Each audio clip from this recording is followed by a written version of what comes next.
পঞ্চগড়ে কুয়াশা কমলেও অব্যাহত রয়েছে শীতের দাপট। আজকের তাপমাত্রা 9.3 ডিগ্রি সেলসিয়াস। বিস্তারিত জানাতে সরাসরি যুক্ত হচ্ছেন আমাদের সহকর্মী রাশেদুজ্জামান বাবু। বাবু, জনজীবনে শীতের প্রভাব কেমন দেখতে পাচ্ছেন জানাবেন।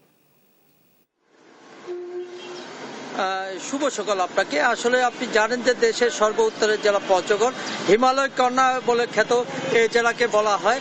বরাবরের মতোই কিন্তু এখানে হিমালয়ের যে হিম বাতাস, সেই হিম বাতাস কিন্তু পঞ্চগড় জেলার উপর দিয়ে প্রবাহিত হয়, যেই কারণে কিন্তু কনকনে ঠান্ডা হিমেল হাওয়া এটি কিন্তু অব্যাহত রয়েছে। যদিও আজকে সকালে একটু ব্যতিক্রম, অর্থাৎ সকাল 7টা পর্যন্ত কুয়াশায় আচ্ছন্ন ছিল। এরপরে কিন্তু আসলে সূর্যের যে আভা সেটি কিন্তু পড়েছে, যেই কারণে কিন্তু আলোর মুখ দেখা গেছে। আমরা যদি বলি যে পঞ্চগড়ের অধিকাংশ মানুষ কিন্তু কৃষি কাজের উপর নির্ভরশীল এবং শ্রম বিক্রি করে জীবিকা নির্বাহ করে, যেই কারণে তাদের দৈনন্দিন যে আয় সেটি কিন্তু এই শীতকালে কিন্তু কমে আসে। এবারেও কিন্তু আসলে বালু শ্রমিক, পাথর শ্রমিক, চা শ্রমিক এবং অটো, ভ্যান, সিএনজি চালক তারা কিন্তু অত্যন্ত মানবেতর জীবনযাপন শুরু হয়েছে। তাদের যে দৈনন্দিন আয় সেটি কিন্তু অনেকাংশে কমে এসেছে। তারা যেখানে গ্রীষ্মকালে 500 থেকে 700 টাকা আয় করে, বর্তমানে কিন্তু তাদের আয় একেবারে কমে গেছে। আমরা কথা বলতে চাই একজন ভ্যান চালকের সাথে। আপনার কাছে জানতে চাই যে এবার এই শীত আসার পরে আপনার আয় ইনকাম কেমন? কমে গেছে, আয় ইনকাম অনেক কম। আয় ইনকাম কেমন? 200-250 বা 300। আগে কেমন ছিল? আগে ছিল মোটামুটি ভালো ইনকাম ছিল। আপনি তো ভ্যান চালান, আপনার আয় ইনকাম কেমন বর্তমানে? বর্তমানে তো শীতকাল, একটু ইনকাম কমে গেছে।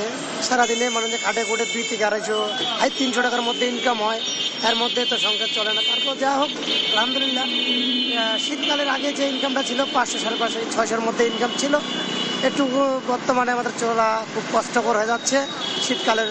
এবং আমাদের ধন্যবাদ আপনাকে। আমরা শুনছিলাম যে আসলে একজন ভ্যান চালক বলছে যে তাদের দৈনন্দিন যে আয় সেটি অনেকাংশে কমে গেছে। এর পাশাপাশি আমরা কথা বলেছিলাম জেলা প্রশাসকের সাথে। জেলা প্রশাসক বলছে যে শীত শুরু হওয়ার সাথে সাথে শীতবস্ত্র বিতরণ শুরু হয়েছে, অর্থাৎ ত্রাণ মন্ত্রণালয় থেকে 5 লক্ষ টাকা বরাদ্দ পাওয়া গেছে। এই 5 লক্ষ টাকা 5টি উপজেলায় সমানভাবে বন্টন করা হয়েছে। তারা শীতবস্ত্র ক্রয় করে শীতার্ত মানুষের পাশে দাঁড়াবে বা দাঁড়াচ্ছে বর্তমানে, এরকম একটি অবস্থায়। আমরা এর পাশাপাশি আমরা দেখেছিলাম গ্রামগঞ্জের অবস্থা।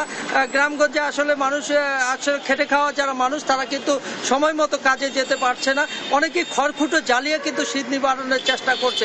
এই ছিল পঞ্চগড় থেকে আমার কাছে সর্বশেষ সংবাদ। ধন্যবাদ বাবু আপনাকে। পঞ্চগড় থেকে যুক্ত ছিলেন আমাদের সহকর্মী রাশেদুজ্জামান বাবু।